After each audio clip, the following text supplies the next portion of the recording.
Now at 9:30, many Iowans are liking what they see after keeping a close eye on New Jersey politics this past weekend. New Jersey's legislature nearly unanimously passed a bill that would ban the use of gestation crates for pig farming in the Garden State. Fox 28 News reporter Kevin Barry explains why even now, with Joni Ernst elected to Congress, we are once again talking about pigs in politics. Kevin?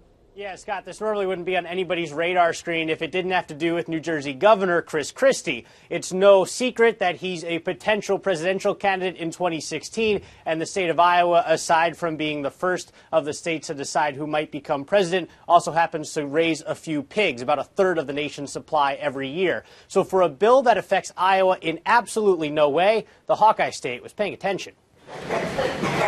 It's an individual pen for each sow. But animal rights groups have said those gestation crates are too small and inhumane to the animals. Armed with that, the New Jersey Assembly passed a bill 53-13 to ban the crates before the Senate followed suit 32-1. That's when Governor Branstad stepped in and talked to Governor Chris Christie. I did share with Governor Christie my personal experience and my interest in this, and that of the Iowa Farm Bureau and the national pork producers. Those groups and many farmers say first and foremost the crates are not inhumane. They each have their own source of food and water, and it allows for our employees to be able to look at the animals on a one-to-one basis. A 600-pound sow that wants to do something different than you want her to do, it's a restraint issue. The crate allows farmers to give their sows vaccines and protect them from each other, since they tend to be more aggressive when pregnant.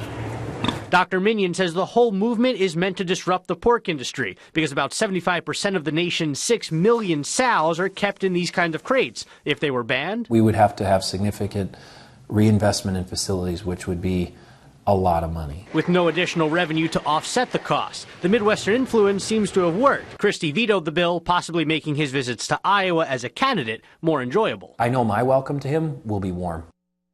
Now, farmers say the reason this got brought up in New Jersey is specifically because they don't produce as many pigs as places like Iowa or other Midwestern states. And the animal rights groups, it's then easier to talk some of those legislators into this kind of bill. They said if the animal rights groups thought they could get some traction here in Iowa, they would do it. So far, they haven't.